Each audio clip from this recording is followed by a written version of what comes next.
Now, responsibility.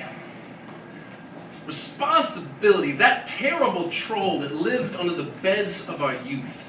That finger-shaking specter that we try to drown out by turning up our teenage headphones and speakers because we knew in our innocence that once we listened to responsibility in his shirt tucked in, necktie-wearing ways, we'd merely blink.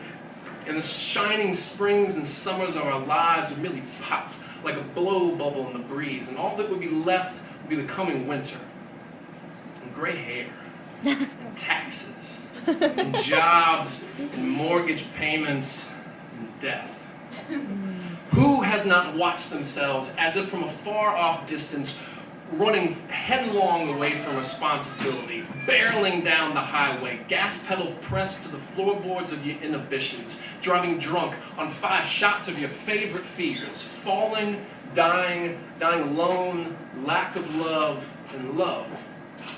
You see, I've seen the best souls of my generation stunted by blunted hits and bong rips and all-night liquor benders and 3 a.m. texts you wish you could unsend, but you can't.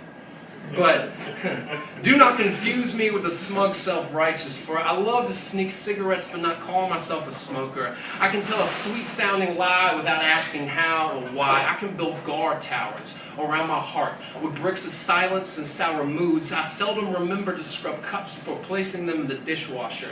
And I love to dodge straight questions, answered with simple yeses and nos when, I don't know, I guess, or maybe kind of so. It's just so much easier. Responsibility, damn it, it's not easy. But neither is your life, or love, or art, or God, or saying yes, or saying no, or doing anything that means anything at all. So, let me be responsible. Let me be responsible for every word that comes out of my mouth, like those intended for the ears of my wife, because she deserves only the very best. Words that heal, not cut. Words that lift wings, not clip them. Let every word to my sweetheart be like planes, guiding cursive I love yous in the clouds. Let me recite my wedding vows every morning like a prayer, so that our whole lives together is one long wedding feast. Let me be responsible for my students, from those front row geeks who adore my classes to those back row sleepers who only occasionally raise their heads to give me the middle finger when they think I'm not looking. I see you. Let me love them all, for I want them to know that an English class is the perfect place for the pissed off, for those lovers who got ripped off, for those bruised souls with thick-skinned scars, and those with a heart set to burst. Go ahead, burst. And when you come down from that wild spiral, here's a pen and some paper. Write me a poem about it.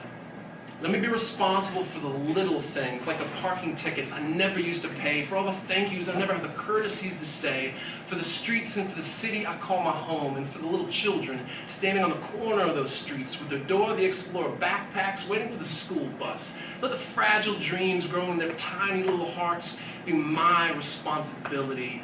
I guess what I'm trying to say is, let me grow old, gracefully.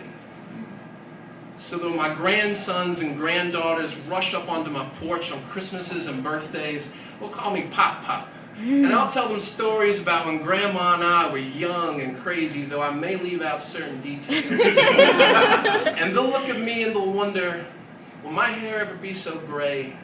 And will my skin ever be so wrinkly? And will I ever see more love reflected out of eyes than the love I see in my grandpa's eyes? Let them see a man who's not frightened of living life. Let them see a man who's not frightened by responsibility. Thank y'all for sharing my birthday. Thank y'all so much.